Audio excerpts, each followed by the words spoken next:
Hi guys, welcome back to another MD video. Today is a test ride review on the Harley Davidson Dyna Wide Glide.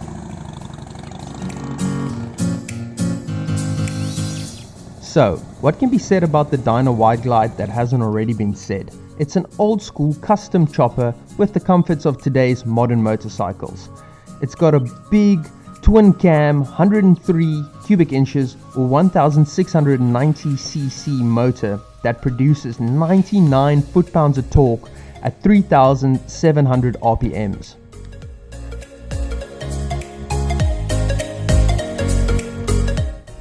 The Wide Glide is also easily recognizable with its wide-set front forks and its thin 80mm 21-inch front tire.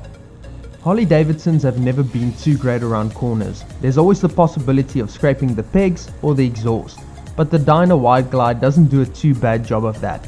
It's extremely comfortable and great to ride on the open roads, considering the hard ride you'd expect from the front fork angle and the low profile front tire.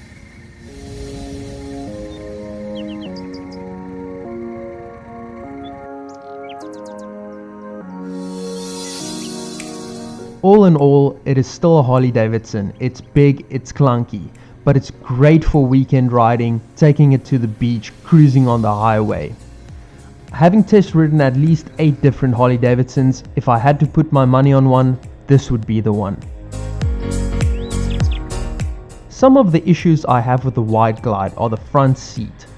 The back of it seems a little bit too low, so you constantly slide backwards and you have to scoot yourself forwards to get comfortable again. Also, the brakes are a bit soft, making it difficult to get the heavy motorcycle to stop. The air cleaner is slightly in the way of your leg, making it difficult to press down on the back brake.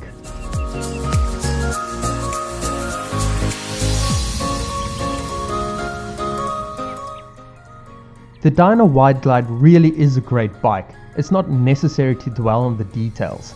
There's definitely nothing like it on the road. If you're buying it for its looks, you'll be more than happy with the power, ergonomics, handling and suspension. After all, there's nothing like a Harley Davidson.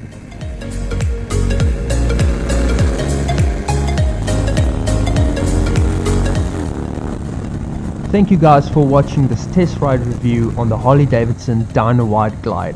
If you enjoyed this video, hit that like button. Please subscribe to the channel to see more content like this. And then, until next time, see ya.